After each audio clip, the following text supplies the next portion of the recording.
Welcome to our post-game press conference. We have our player of the game, Junmar Fajardo, and our winning coach, Coach George Gallen. Coach, you now clinched #1, twice to beat advantage.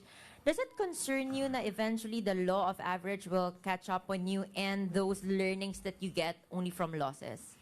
No, if if we play the same, way we've been playing for the first 9 games, then it wouldn't be a bother for me, or for us.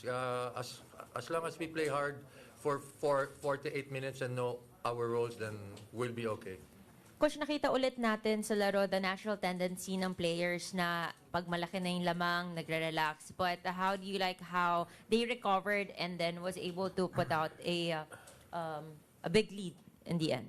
Well, all of the teams naman will have spurts. So it's just how they handled it, and they handled it very well. So when the lead went down, we called the timeout, and they just brought back their energy, going back after the timeout, and they were fine again.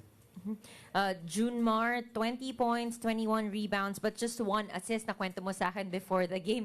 Ang gusto mo sana, double digits na rin, pati yung assist mo. Ano nangyari? And at the same time, bakit gusto mo, even in the assist department, to excel? Una, napapasalamat kami kay God na sana si Mo, okay si Mo. And then, ayun nga, basta nakuha namin yung panalo, yun yung importante.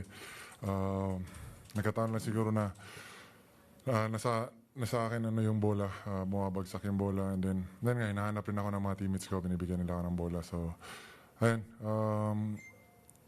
team efforts yun. And then, ayun, lagi naman kami nire-remind ni Coach na kailangan laruin namin yung San Miguel basketball. So, yun yung ginagawa namin. Despite having a big lead, you stayed in the game hanggang halos dulo. Is this something that the coach wanted or you asked for it? And what does it say? Na kahit... Kailangan namin manalo eh. So, yan talaga yan. Gusto namin manalo. Gusto namin makuha yung #1 spot kasi yun naman yung goal namin sa nung before pa nag-start yung conference na to. And then nakuha namin yun. Ang challenge para sa amin kung paano kami stay on top. So, yan.